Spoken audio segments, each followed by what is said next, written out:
ನಮಸ್ಕಾರ. ವನಿಜಾ ಮಲ್ನಾಡು ಬಂದಾಯಿತು, ಹೊಸ ವಿಡಿಯೋ ತಂದಾಯಿತು. ಬನ್ನಿ ಇವತ್ತು ರಾಣಿ ಸೀರಿಯಲ್ಲು ಹೇಗೆ ಮೂವ್ ಆಗ್ತಿದೆ, ಏನು ಸ್ಟೋರಿ. ಅದಕ್ಕೆ ಮುಂಚೆ ನೀವು ನನ್ನ ವಿಡಿಯೋಕ್ಕೆ ಸಬ್ಸ್ಕ್ರೈಬ್ ಮಾಡಿಲ್ಲ ಅಂದರೆ ದಯವಿಟ್ಟು ಸಬ್ಸ್ಕ್ರೈಬ್ ಮಾಡ್ಕೊಳ್ಳಿ, ಹಾಗೆ ಒಂದು ಲೈಕ್ ಕೊಡಿ. ಇವತ್ತು ಬಾಲು ಹಿಡ್ಕೊಂಡು ಎಲ್ಲ ಹೊಡಿತಾ ಇದ್ದಾರೆ. ಅವನು ಬಾಸೆ ಅವನಿಗೆ ಜನ ಬಿಟ್ಟು ಹೊಡಿಸ್ತಾ ಇರೋದು. ಸಾಯೋವರೆಗೂ ಹೊಡೀರಿ, ಅವನ್ನ ಸಾಯಿಸೇ ಬಿಡಿ ಅನ್ನೋ ತೀರ್ಮಾನಕ್ಕೆ ಬಂದುಬಿಟ್ಟಿದ್ದಾನೆ.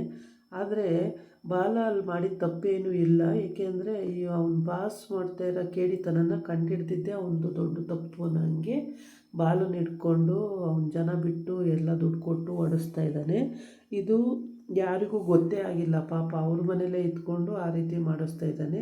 ಈ ಕಡೆ ಬಂದು ಕಾವೇರಿ ಇವತ್ತು ಲಾಸ್ಟ್ ಡೇ, ಅವಳಿಗೆ ಮೃಷ್ಟಾನ್ನ ಭೋಜನ ಊಟ ಎಲ್ಲ ಮಾಡಿಸಿ, ಅವಳಿಗೆ ಹೊಸ ಸೀರೆ ಎಲ್ಲ ಉಡಿಸಿ, ಆಮೇಲೆ ಕರಿಮಣಿ ಸರ ಮಾಡಿಸ್ಕೊಬಂದು ಕೊಟ್ಟಿರ್ತಾನೆ ಚಿನ್ನದ್ದು ಅಣ್ಣ, ಅದನ್ನು ಹಾಕ್ಕೊಂಡು ಆಮೇಲೆ ಮಡ್ಲು ತುಂಬೋದು, ಅವಳಿಗೆ ಹೂ ಮುಡಿಸೋದು, ಅರಿಶಿನ ಕುಂಕುಮ ಇಡೋದು, ಬಳೆ ತೊಡಿಸೋದು ಎಲ್ಲ ಮಾಡಿ ಕಳಿಸ್ಬೇಕು ಅಂತ ಹೇಳ್ಬಿಟ್ಟು ಅಣ್ಣಂಗೆ ಸತ್ಯ, ಅವನಿಗೆ ತುಂಬ ದುಃಖ. ತಂಗಿ ಕಳಿಸ್ಬೇಕಲ್ಲ ಮತ್ತೆ ಜೈಲಿಗೆ, 1 ವಾರದ ಮಟ್ಟಿಗೆ ಬಂದು ಮತ್ತೆ ಹೋಗ್ಬೇಕಲ್ಲ ತಂಗಿ ಅಂತ ಹೇಳ್ಬಿಟ್ಟು. 10 ವರ್ಷ ಜೈಲಲ್ಲಿದ್ದಾಳೆ, ಯಾವ ರೀತಿಯೂ ಅವಳನ್ನು ಬಿಡ್ಸೋಕ್ಕಾಯ್ತಾ ಇಲ್ವಲ್ಲ ಅಂತೇಳ್ಬಿಟ್ಟು ಇವನು ದುಃಖ, ತುಂಬ ದುಃಖ. ರಾಣಿನ ಹೆಂಗೆ ಸಾಕೋದು, ಇವು ಮನೇಲಿ ಅವ್ರ ಅತ್ತೆ ಮತ್ತು ಹೆಂಡತಿ ಸರಿ ಇಲ್ಲ, ಈ ಸಿಚುವೇಷನಲ್ಲಿ ಹೆಂಗಪ್ಪ ನಾನು ಆ ಮಗುನ ಸಾಕಲಿ ಅನ್ನೋದೊಂದು ಚಿಂತೆ. ನಾನು ಆಚೆ ಹೋದಾಗ ಹುಡುಗಿಗೆ ಏನು ಮಾಡಿಬಿಡ್ತಾರೋ ಅಂತೇಳಿ. ಈ ಕಡೆ ನೋಡಿದ್ರೆ ಬಾಲನ್ನು ಹಿಡ್ಕೊಂಡು ಚೆನ್ನಾಗಿ ತದಕ್ತಾ ಇದ್ದಾರೆ. ಅವನಿಗೆ ಹೋಗೋ ಬರೋ ಜೀವ ಆಗಿದೆ, ಕೈಕಾಲು ಕಟ್ಟಿ ಹೊಡಿತಾ ಇದ್ದಾರೆ, ಸಖತ್ತು ಹೊಡೆದಾಕ್ತಿದ್ದಾರೆ. ಯಾಕೆ ಏನು ಅನ್ನೋದು ಗೊತ್ತಾಗಿಲ್ಲ. ಅವ್ನು ಮಾಡಿರೋ ತಪ್ಪೇನೂ ಇಲ್ಲ, ಆದ್ರೂ ಅವನನ್ನು ಹಿಡ್ಕೊಂಡು ಹೊಡಿತಿದ್ದಾರೆ ಅಂದರೆ ಕಾವೇರಿ ಗಂಡ ಅನ್ನೋದು ಗೊತ್ತಾಗಿದೆ ಅನಿಸುತ್ತೆ. ಅಲ್ಲಿ ಹೊಳೆ ಹತ್ರ ಸ್ನಾನ ಮಾಡುವಾಗ ಅವಳು ಕೈಕಾಲು ಮುಖ ತೊಳ್ಕೊಂಡು ನೀರು ಎರಚ್ಕೊಂಡು ಆಮೇಲೆ ಬರಬೇಕಾದ್ರೆ ಅವಳು ಬಿದ್ದಿದ್ದಾಳೆ ಅಂತ ಇವನು ಹೋಗಿ ಅವಳನ್ನ ಕಾಪಾಡ್ತಾನೆ.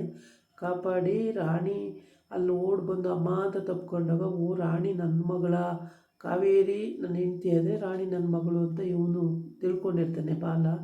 ಕಾವೇರಿಗೆ ಇಷ್ಟೊಂದು ನಿಮಿಷ ಕೊಡ್ತಾನಲ್ಲ ಇವನ್ನೇ ಬಿಡಬಾರ್ದು ಅನ್ನೋದು ಬಾಲನ ಇಂಟೆನ್ಷನ್ ಆಗಿರುತ್ತೆ.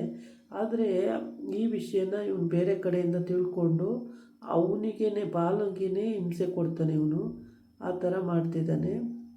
ತುಂಬಾ ರೌಡಿಜಮ್ ಮಾಡಿ ಬಾಲಿಗೆ ಹಿಂಸೆ ಕೊಟ್ಟು ಅವನನ್ನು ಸಾಯಿಸ್ಬಿಡಿ ಅಂತ ಫೋನಲ್ಲೆಲ್ಲ ಹೇಳೇ ಬಿಡ್ತಾನೆ. ಆಯಿತು ಬಸ್ ಸಾಯಿಸೇ ಬಿಡ್ತೀವಿ, ಉಳಿಸಲ್ಲ ಇವತ್ತು ಅಂತ ಹೇಳಿರ್ತಾರೆ. ಅಷ್ಟೊತ್ತಿಗೆ ಇವನ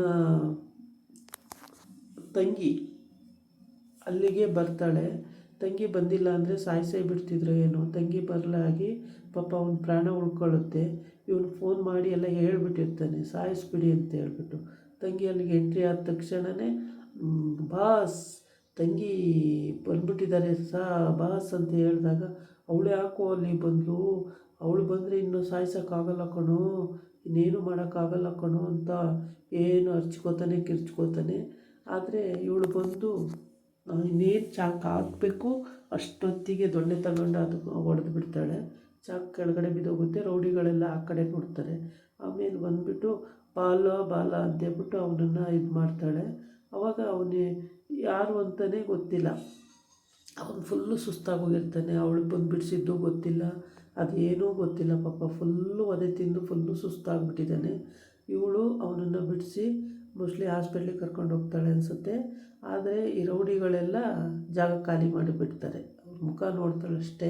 ಮುಖ ನೋಡಿದ ತಕ್ಷಣ ಒಬ್ಬೊಬ್ಬರಾಗೆಲ್ಲ ಜಾಗ ಖಾಲಿ ಮಾಡಿ, ಹಿಂಗೆ ಬಂದು ನಾವು ಇವತ್ತು ಮುಗಿಸೇ ಬಿಡ್ತಿದ್ದು ಬಾಸ್, ಆದರೆ ಬಂದು ನಿಮ್ಮ ತಂಗಿ ಹಾಳು ಮಾಡಿಬಿಟ್ರು ಅಂತ ಹೇಳ್ತಾನೆ. ಹೌದಾ, ಅವಳು ಯಾಕೋ ಬಂದು ಅಲ್ಲಿಗೆ, ಅವಳು ಹೆಂಗೋ ಗೊತ್ತಾಯಿತು ಅಂತ ಇವನು ತಲೆ ಕೆಡ್ಸ್ಕೊತಾನೆ. ಇನ್ನು ನನ್ನನ್ನು ಸುಮ್ಮನೆ ಬಿಡೋಲ್ಲ ಕಣೋ, ಕ್ವಶ್ಚನ್ ಮಾಡ್ತಾಳೆ ನನಗೆ, ಇಲ್ಲ ಬೈತಾಳೆ, ಹಂಗೆ ಹಿಂಗೆ ಯಾರು ಹಿಂಗೆ ಮಾಡಿರೋದು ಅಂತ ಕಂಡಿಡ್ದು ಚೆನ್ನಾಗಿ ಉಗಿತಾಳೆ ಅಂತೆಲ್ಲ ಹೇಳ್ತಾನೆ. ಹೌದಾ ಬಾಸ್, ಈ ಥರ ಬಂದು ಬಾಲ ಅಂಥೇಳಿ ಅವನ್ನ ಇದು ಮಾಡ್ತಾಯಿದ್ರು, ನಾವು ಓಡಿ ಬಂದುಬಿಟ್ಟು ಬಾಸ್ ಅಂತ ಹೇಳ್ತಾರೆ. ಆಗ ಇವಳು ಅವನನ್ನು ಎಲ್ಲ ಕಟ್ಟೆಲ್ಲ ಬಿಚ್ಚಿ ಎಲ್ಲ ಇದು ಮಾಡಿ ಬಾಲ ಅಂತೇಳಿ ಪಾಪ ಮಾತಾಡ್ಸೋಕ್ಕೆ ಪ್ರಯತ್ನ ಪಡ್ತಾವಳೆ. ಅವನಿಗೆ ಮಾತಾಡೋಕ್ಕೂ ಕೂಡ ಆಗ್ತಾಯಿಲ್ಲ, ಅಷ್ಟು ಸುಸ್ತಾಗಿ ಅಷ್ಟು ಚೆನ್ನಾಗಿ ತದಕ್ಬಿಟ್ಟಿದ್ದಾರೆ. ಒದೆ ಅಂದರೆ ಅಷ್ಟು ಸಖತ್ ಒದೆ ಕೊಟ್ಬಿಟ್ಟಿದ್ದಾರೆ ಪಾಪ. ಅವನಿಗೆ ಕೇಳೋಕ್ಕೆ ಆಗಲ್ಲ ಆ ಥರ ಕೊಟ್ಬಿಟ್ಟಿದ್ದಾರೆ. ಅವನಂತೂ ತುಂಬ ಚಿಂತೆ ಈ ಕಡೆ ಹೆಂಡ್ತಿ ಜೈಲಿಗೆ ಹೋಗ್ತಿದ್ದಾಳೆ, ಮಗಳು ಒಂದು ಕಡೆ, ಇವನಿಗೆ ಒದೆ ಬಿದ್ದಿದೆ, ಈ ರೀತಿ ಆಗಿದೆ ನೋಡಿ. ಒಂದು ಸಂಸಾರದಲ್ಲಿ ಒಂದು ಪೆಟ್ಟು ಬಿತ್ತು ಅಂದರೆ ಮೂರ ಬಟ್ಟೆ ಆಗೋಗುತ್ತೆ, ಆ ಥರ ಸಿಚುವೇಶನ್ನು ಕ್ರಿಯೇಟ್ ಆಗಿಬಿಡುತ್ತೆ. ಹಾಗಾಗಿ ಈ ರೌಡಿಗಳು ಬಂದು ಇವನ ಹತ್ರ ವರದಿ ಒಪ್ಪಿಸ್ತಾ ಇದ್ದಾರೆ. ಇವನಿಗೆ ಅವಳು ಯಾಕೆ ಬಂದಳು ಅಲ್ಲಿ ತಂಗಿ ಅನ್ನೋದೇ ಚಿಂತೆ, ಅವಳಿಗೆ ಹೆಂಗೆ ಗೊತ್ತಾಯಿತು, ಅವಳು ಹೆಂಗೆ ಬಂದಳು, ಇದೇ ಚಿಂತೆ ಅವನದು. ಆದರೆ ಹೌದು, ಇದು ಹೆಂಗೆ ಸಾಧ್ಯ, ಅವಳಿಗೆ ಹೆಂಗೆ ಬಂದಳು ಅನ್ನೋದು ನಮಗೂ ಕೂಡ ಅದು ಯಾರ ಕಡೆಯಿಂದ ಬಂದಳು, ಯಾರು ಇನ್ಫಾರ್ಮೇಷನ್ ಕೊಟ್ಟರು ಅವಳಿಗೆ ಹಿಂಗೆ ಕಟ್ಟಾಕಿ ಓಡಿಸ್ತಾವ್ರೆ ಅಂತೇಳ್ಬಿಟ್ಟು ಅಂತೇಳಿ. ಈ ಕಡೆ ಮಡ್ಲು ತುಂಬ ಶಾಸ್ತ್ರ ನಡೀತಾ ಇದೆ. ಮತ್ತು ಒಂದು ಬಿಳಿ ಬಟ್ಟೆ ಹಾಕಿ ಅರಿಶಿನ ಕುಂಕುಮ ಇಡ್ತಿದ್ದಾಳೆ ಅದಕ್ಕೆ. ಅರಿಶಿನ ಕುಂಕುಮ ಇಟ್ಟು ಹೂ ಮುಡಿಸಿ ಬಳೆ ತೊಡಿಸಿ ಎಲ್ಲ ಥರದ್ದು ತಿಂಡಿಗಳೆಲ್ಲ ಮಾಡಿ ಅವಳಿಗೆ ಮರಬಾಗಿನ ಎಲ್ಲ ಕೊಡಬೇಕು ಅಂತ ಅಂದ್ಕೊಂಡು ಎಲ್ಲ ಕೊಡ್ತಿದ್ದಾರೆ. ಯಾಕೆಂದರೆ 10 ವರ್ಷದ ಮೇಲೆ ಬಂದಿರೋದು ನನ್ನ ತಂಗಿಗೆ ಎಲ್ಲ ಶಾಸ್ತ್ರನೂ ಮಾಡೇ ಕಳಿಸ್ಬೇಕು ಅನ್ನೋದು ಶಿವ ಇಂಟೆನ್ಷನ್ ಆಗಿರುತ್ತೆ. ಸತ್ಯ ಇಂಟೆನ್ಷನ್ ಆಗಿರುತ್ತೆ. ಪಾಪ ರಾಣಿ ನೋಡ್ತಾ ನಿಂತಿರ್ತಾಳೆ, ಅಳ್ತಾ, ಅಮ್ಮ ಹೋಗ್ಬಿಡ್ತಾಳಲ್ಲ, ಇನ್ನು ನನಗೆ ಸಿಗಲ್ಲ, ಅಮ್ಮನ ಹೆಂಗಪ್ಪ ನಾನು ನೋಡೋದು ಅನ್ನೋದು ಅವ್ರಿಗೆ ಪಾಪ ಬಿಕ್ಕಿ ಬಿಕ್ಕಿ ಅಳ್ತಾ ಇರುತ್ತೆ. ರಾಣಿಗೂ ದುಃಖ ಅಂದ್ರೆ ದುಃಖ. ನಾನು 1 ವಾರ ಇದ್ದಿದ್ದು 1 ವರ್ಷ ಇದ್ದಂಗೆ ಆಯಿತು, ನನ್ನ ಮಗಳನ್ನ ಬಿಟ್ಟು ಹೋಗ್ಬೇಕಲ್ಲ ಅಂತ ಅವಳಿಗೂ ದುಃಖ. ಮಾವ ಹೇಳ್ದಂಗೆ ಕೇಳ್ಕೊಂಡಿರು ರಾಣಿ ಅಂತೆಲ್ಲ ಹೇಳ್ತಾಳೆ. ಆಯ್ತಮ್ಮ ಹಂಗೆ ಇರ್ತೀನಿ ಅಂತ ಹುಡುಗಿ ಹೇಳುತ್ತೆ. ಪಾಪ ಹುಡುಗಿಗೆ ಇನ್ನೂ ತಿಳುವಳಿಕೆನೇ ಇಲ್ಲ. ಇಷ್ಟು ಚಿಕ್ಕ ಏಜಲ್ಲಿ ಪಾಪ ಹುಡುಗಿ ಎಲ್ಲೋಗಿ ಬದುಕೋಕ್ಕೆ ಸಾಧ್ಯ, ಯಾರ್ದಾರು ಆಸರೆ ಬೇಕೇ ಬೇಕು.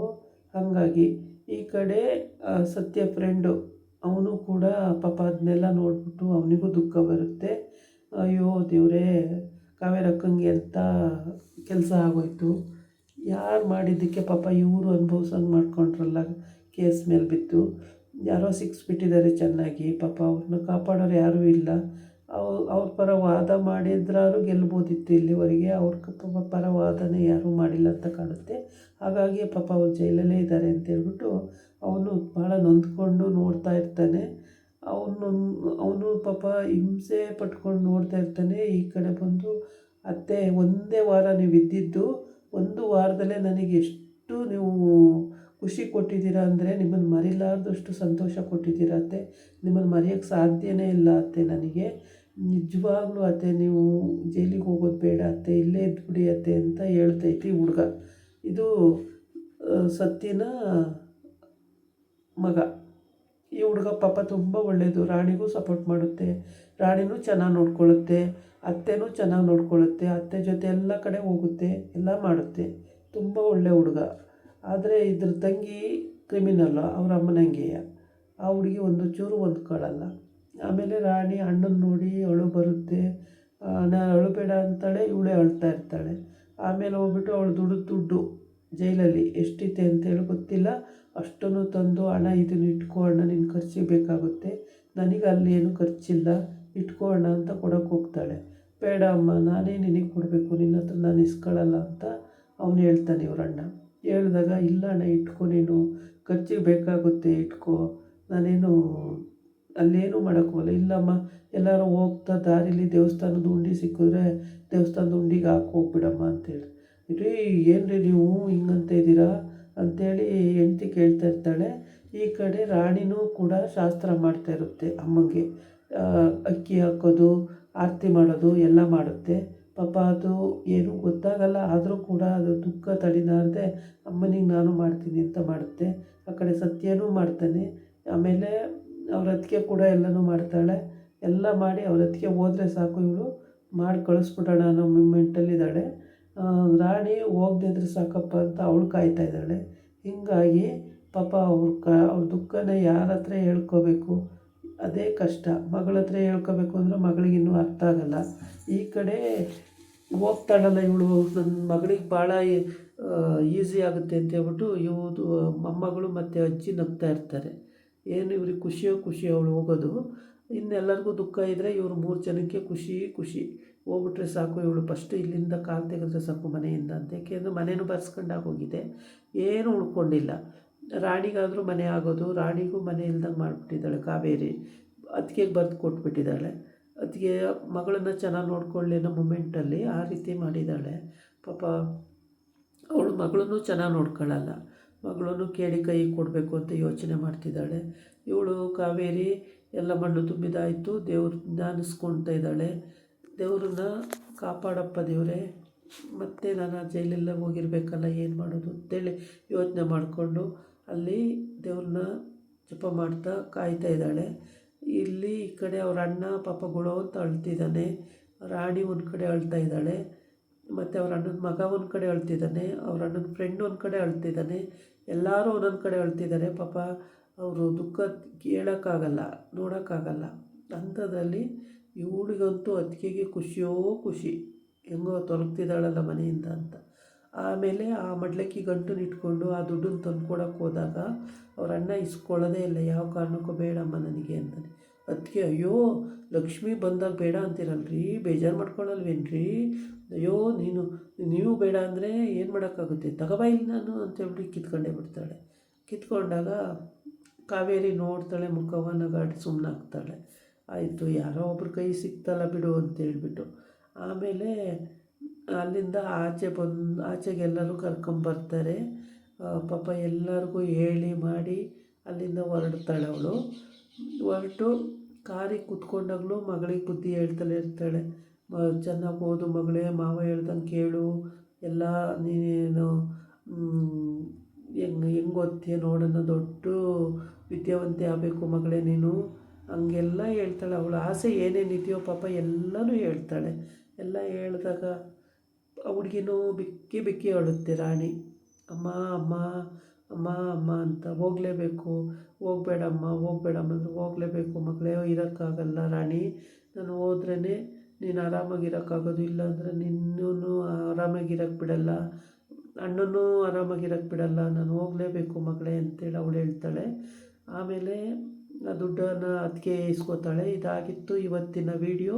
ನಾಳೆ ಇನ್ನೊಂದು ವಿಡಿಯೋ ಜೊತೆ ಬರ್ತೀನಿ. ನಮಸ್ಕಾರ.